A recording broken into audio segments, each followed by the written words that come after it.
کیا احسان کا بدلہ احسان کے علاوہ کچھ اور بھی ہو سکتا ہے؟ آرمی چیف کا افغان حکومت سے سوال۔ افغان شہریوں کا دہشت گردی میں ملوث ہونا دوحہ امن معاہدے کی خلاف ورزی ہے۔ دہشت گردوں کو ریاست کے سامنے سرخم میں تسلیم کے علاوہ کوئی راستہ نہیں۔ مذاکرات کسی گروہ یا جتھے سے نہیں، صرف پاکستان اور افغان عبوری حکومت کے درمیان ہوں گے۔ Army chief general Asim Munir کا خطاب۔ Army chief general Asim Munir نے کہا ہے کہ کیا احسان کا بدلہ احسان کے علاوہ کچھ اور بھی ہو سکتا ہے؟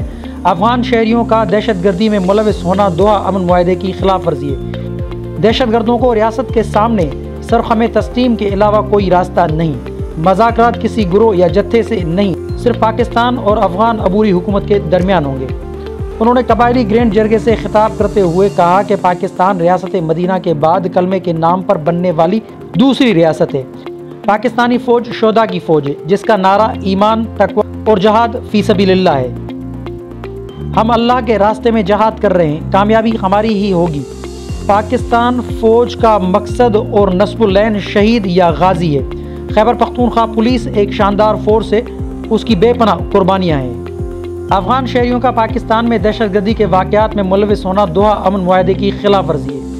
پاکستان کو افغان سرزمین پر کالعدم تنظیموں کے لیے پناہ گاہوں اور آزادی پر تحفظات ہیں۔ پاکستان دہشت گردوں کے نیٹ ورک کو ختم کرنے کے لیے کوئی کسر نہیں چھوڑے گا۔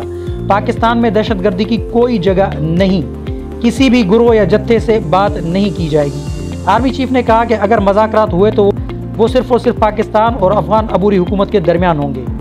مسلح افواج کے خلاف دشمن قوتوں کے پروپیگنڈے سے قانون کے مطابق نمٹا جائے گا۔ دنیا کی کوئی طاقت پاکستان کا کچھ نہیں بگاڑ سکتی۔ جنہوں نے اسلام کو دہشت گردی کی بھینٹ چڑھایا، ان کو جواب دینا پڑے گا۔ شہداء کی قربانیاں رائے گاہ نہیں جائیں گی۔ پاکستان میں مکمل امن واپس لائیں گے۔ آرمی چیف نے کہا کہ ضم شدہ قبائلی علاقوں کے مسائل کے حل کے لیے ایک سیکریٹریٹ قائم کیا جائے گا۔ قبائلی عوام کی معاشی ترقی کے ترقیاتی منصوبوں میں ان کی شرکت یقینی بنائیں گے۔ ہم آپ میں سے ہیں اور آپ ہم میں سے ہیں۔ گرینڈ جرگے میں قبائلی عمائدین نے کہا کہ قبائلی عوام فوج کے ساتھ تھی اور ساتھ رہے گی۔